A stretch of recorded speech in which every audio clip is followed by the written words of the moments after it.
श्री गुरुवे नमः। ऐंकार हिंकार रहस्ययुक्तो श्रृंकार गुणार्थ महाविभूत्य ओंकार मर्मः प्रतिबोधिकाभ्यां नमो नमः श्री गुरुपादुकाभ्याम्। ओम शांति शांति शांति। प्रणाम भवन।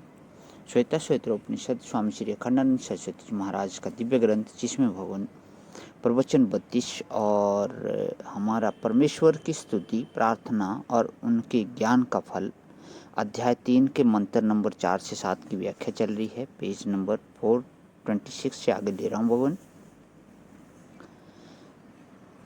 व्यष्टि में शरीर के अंदर देवता कौन है? प्रश्न है कि व्यष्टि में शरीर के अंदर देवता कौन है? कि उत्तर है कि उसकी इंद्रियां।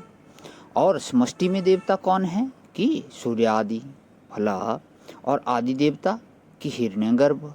ज्योतिर्मय लोक में माने समष्टि, मानस में जैसे हमारे स्वप्न लोक में, वैसे ब्रह्म के स्वप्न में, उनकी कल्पनाओं में जो स्वर्ग आदि लोक हैं, उन लोकों में जो देवता हैं उनकी भी उत्पत्ति और उनके भी वैभव का हेतु वही परमात्मा है। यह विश्वाधिपा एक ही मालिक है। विश्वम अधिपः जो संपूर्ण विश्व का सर्वोपरि स्वामी है, संचालक है। रुद्रो रुद्र माने वही प्रलय करता है। प्रभवश्च उद्भवश्च विश्वाधिपा देखो देवताओं का बाप है और देवताओं को शिक्षा देकर आगे बढ़ाने वाला शिक्षक है। उनकी उन्नति का कारण है, आगे बढ़ाने वाला है। और विश्वाधिपा नियंता है। और रुद्रहा माने मारने वाला है, मारता भी वही है, नियमन भी वही करता है, बढ़ाता भी वही है और पैदा भी वही करता है। यह ईश्वर का लक्षण है। रुद्र माने प्रलय का देवता। रोद्यति इति रुद्रहा रुला रुला कर मार मार कर जो ठीक करे उसका नाम रुद्र है। और महर्षि माने महान ऋषि, सर्वज्ञ। महत शब्द का अर्थ है सर्वज्ञ। ईश्वर जो है वह सर्वज्ञ है। ऋषि उसको कहते हैं जो मंत्र का दृष्टा होता है।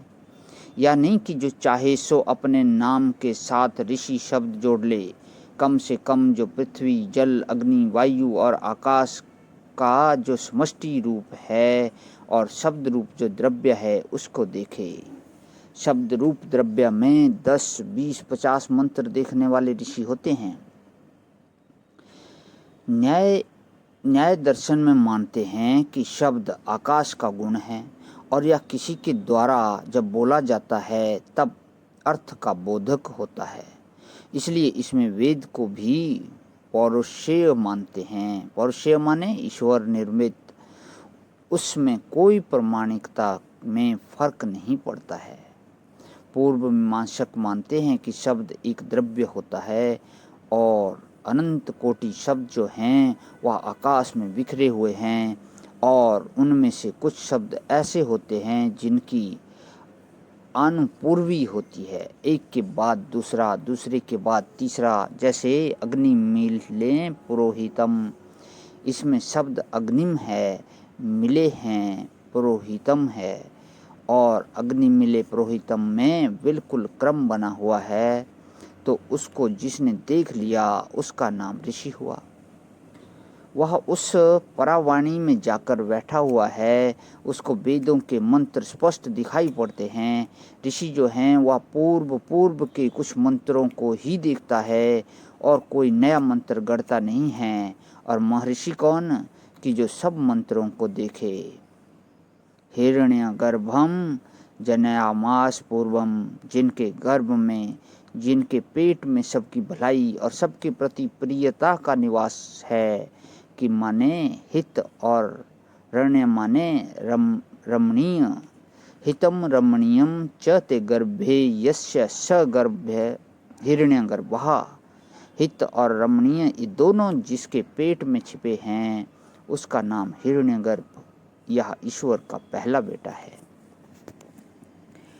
हिरण्यगर्भम जनायामास पूर्वम, ऐसा एकलौता पुत्र पैदा किया ईश्वर ने। हिरण्यगर्भ कोई छोटा मोटा नहीं, महत तत्व में जो आरूढ़ चेतन है उसी को हिरण्यगर्भ बोलते हैं।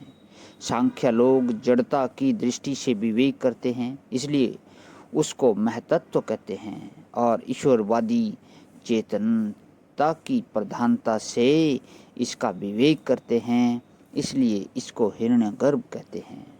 क्योंकि जैसे कर्ता यदि शरीर में न रहे, कर्ता के साथ शरीर का संबंध यदि टूट जाए तो शरीर के द्वारा कर्म नहीं होता है।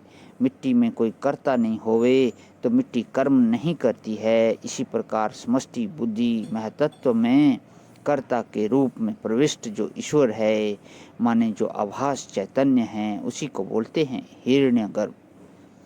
तो पहले पहल इसी ईश्वर ने पूर्वम माने पहले पहल हिरण्यगर्भम जनायामास समष्टि बुद्धि में भी हिरण्यगर्भ को पैदा किया कि जो सबकी भलाई करे।